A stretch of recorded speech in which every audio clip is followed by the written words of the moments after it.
जरा सोचो कि तुम्हें एक ऐसी खतरनाक गेम खेलने को कहा जाए जिसमें 24 घंटे हर कदम पे मौत है और गेम जीतने का इनाम $25 मिलियन है, तो क्या तुम खेलोगे? कहानी की शुरुआत में हम डॉज को टायरो फंड कंपनी के वेटिंग रूम में बैठा देखते हैं। डॉज मिशिगन की एक सिटी का रियल एस्टेट एजेंट है जो कर्ज में पूरी तरह डूबा हुआ है और फाइनेंशियली बर्बाद होने के करीब है। उसने एक बड़ी इन्वेस्टमेंट करके एक कैरिंगटन नामी बिल्डिंग परचेज की थी, पर बिल्डिंग की बुरी हालत होने की वजह से किसी भी ग्राहक ने उसको परचेज नहीं किया और अब उसके पास इतने पैसे भी नहीं कि वो बिल्डिंग को रेनोवेट कर सके। डॉज की वाइफ का नाम वेल है जो प्रेग्नेंट है। अब एक सेक्रेटरी डॉज को आकर कहती है कि कंपनी का चीफ माइल्स सेलर्स उसको मिलने के लिए रेडी है। अब डॉज उसके आलीशान ऑफिस में एंटर होता है। माइल्स डॉज की फाइनेंशियल प्रॉब्लम्स के बारे में जानता था और वो उसको कहता है कि तुम एक दिन में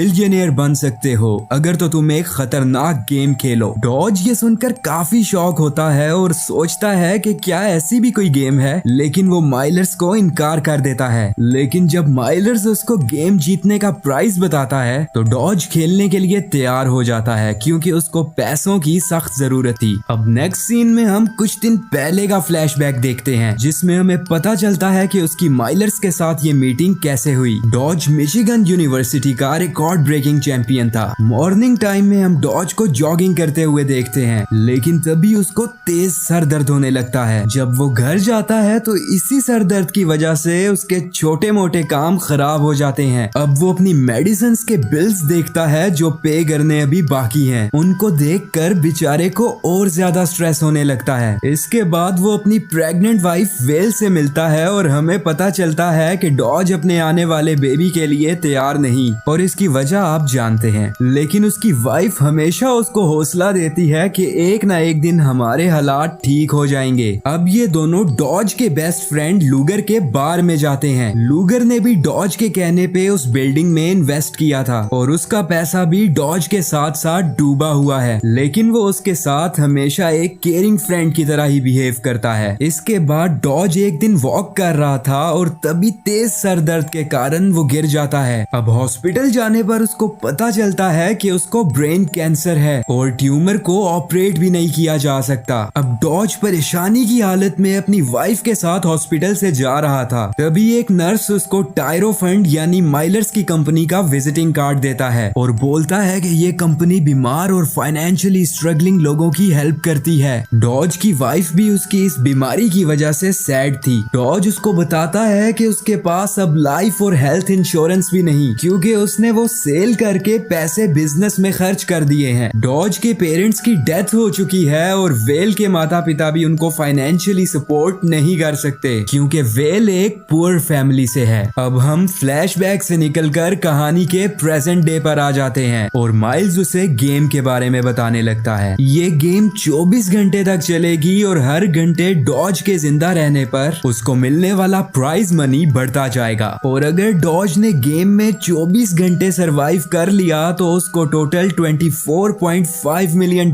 मिलेंगे और इस गेम में कुछ हंटर्स हर घंटे डॉज को मारने की कोशिश करेंगे जो काफी ज्यादा रिच हैं और तब तक डॉज को उन हंटर्स की पहचान नहीं होगी कि जब तक वो उसको अटैक ना कर दें और एक बार गेम स्टार्ट हो गई तो तभी रुकेगी कि जब वो मर जाए या फिर गेम का टाइम पूरा हो जाए और गेम पूरी होने से पहले वो उसको छोड़ के भी नहीं जा सकता। माइल्स उसको बताता है कि अगर वो इस गेम में मर भी गया तो एटलीस्ट इतने पैसे उसकी फैमिली को मिल जाएंगे कि उनका अच्छे से गुजारा हो जाए, पर इस गेम के बारे में डॉज किसी को भी नहीं बता सकता। अब डॉज कोई डिसीजन नहीं लेता और सोचता हुआ वहाँ से चला जाता है। इसके बाद उसकी एक मीटिंग जेरी पियर्स के साथ होती है जो उसकी बिल्डिंग में इन्वेस्ट करने या उसको बाय करने से इनकार कर देता है। अब घर में डॉज अपनी वाइफ को बोलता है कि वो एक मीटिंग के लिए शहर से बाहर जा रहा है। इसके बाद डॉज माइलर्स से मिलता है और फिर ठीक सुबह 6:40 पर गेम स्टार्ट होती है। माइल्स ने उससे उसका वॉलेट, फोन और हर चीज ले ली थी और बस उसकी मेडिसिन उसके पास रहने दी थी। माइल्स फिर उसको एक फोन देता है जिससे हर घंटे सिर्फ 15 सेकंड्स के लिए उसकी लोकेशन ट्रैक होगी जो हंटर्स को भेज दी जाएगी। अब डॉज सिटी में भागने लगता है जो हंटर्स से बचने की कोशिश कर रहा था। वेल लैपटॉप पे देखती है कि उसके हस्बैंड के अकाउंट में पैसे ट्रांसफर हो रहे हैं। अब डॉज डॉज का सामना अपने पहले हंटर निक्सन से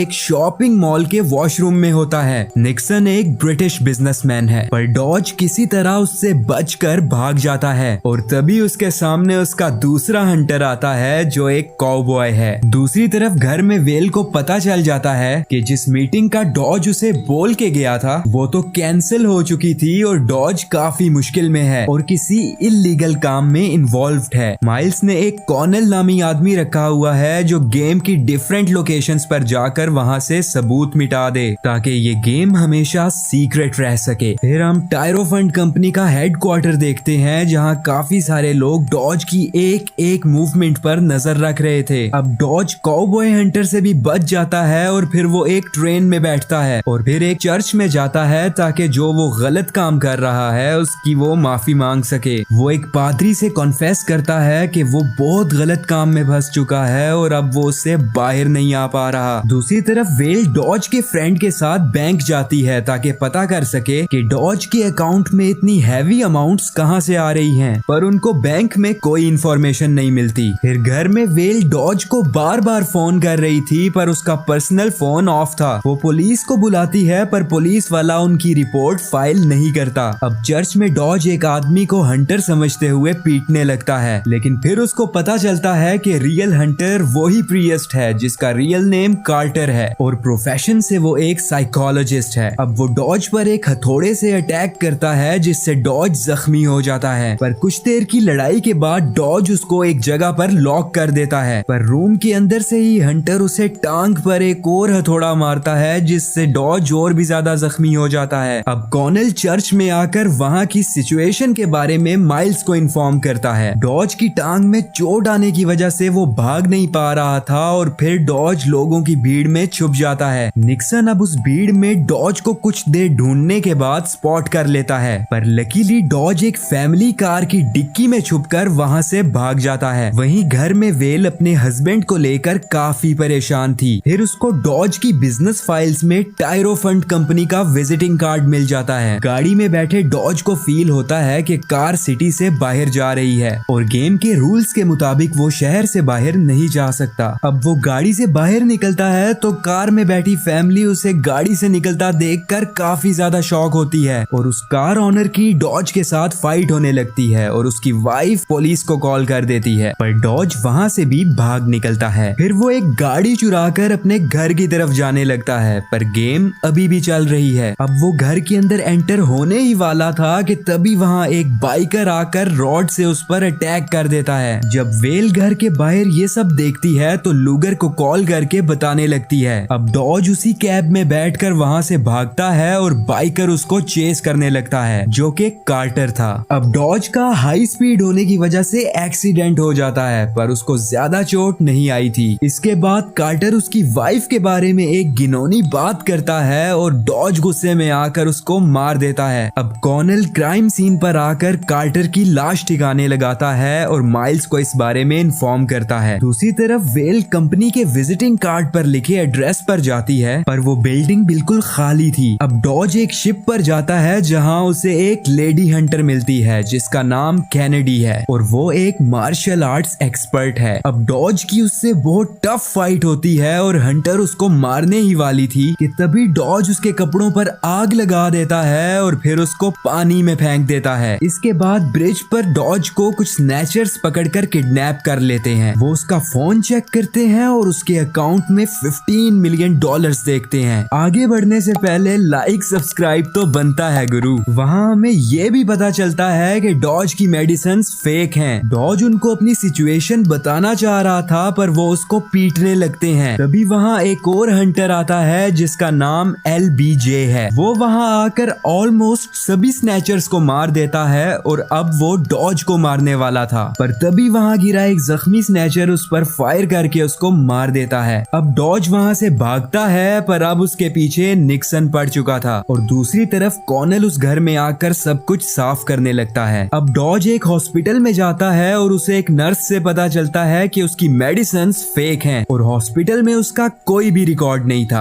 अब डॉज माइल्स को कॉल करता है और माइल्स उसे बताता है कि उसे कोई बीमारी नहीं, उसने ये सब सिर्फ इसलिए किया ताकि डॉज गेम खेले। माइल्स बताता है कि तुम्हारे तुम्हारे एक फ्रेंड ने मुझसे $50,000 लेकर तुम्हें एक ड्रग दिया था जिसकी वजह से तुम्हें सर दर्द होता था। इसके बाद डॉज वेल को कॉल करके सब कुछ बता देता है और उसे लूगर से दूर रहने को कहता है। कुछ देर बाद फेक पुलिस वेल को किडनैप करके माइल्स के पास ले जाती है। डॉज अब बाकी के हंटर्स निक्सन, रीगन और कैनेडी के लिए अपने फादर की एक कंस्ट्रक्शन शॉप में जाल बिछाकर वेट कर रहा था। जब वो वहाँ पर आते हैं तो सबसे पहले रीगन डॉज को मारने के लिए जाता है, पर उसका हाथ एक मशीन में फंसकर कट जाता है। अब कैनेडी डॉज को मारने जाती है, पर तभी वहाँ लूगर आकर कैनेडी को मार देता है और उसे बताता है कि माइल्स ने मेरे बारे में तुमसे झूठ बोला था कि मैंने तुम्हें ड्रग्स दी। अब वो दोनों वहाँ से बाहर निकलते हैं और डॉज वो शॉप ब्लास्ट कर देता है, जिससे रीगन भी मर जाता है। निक्सन वहाँ से भाग जाता है। अब कॉनल वहाँ सबूत मिटाने आता है, पर डॉज उस पर अटैक कर देता है और उससे पूछता है कि वेल कहाँ है। कॉनल तब रिवील करता है कि उसे माइल्स ने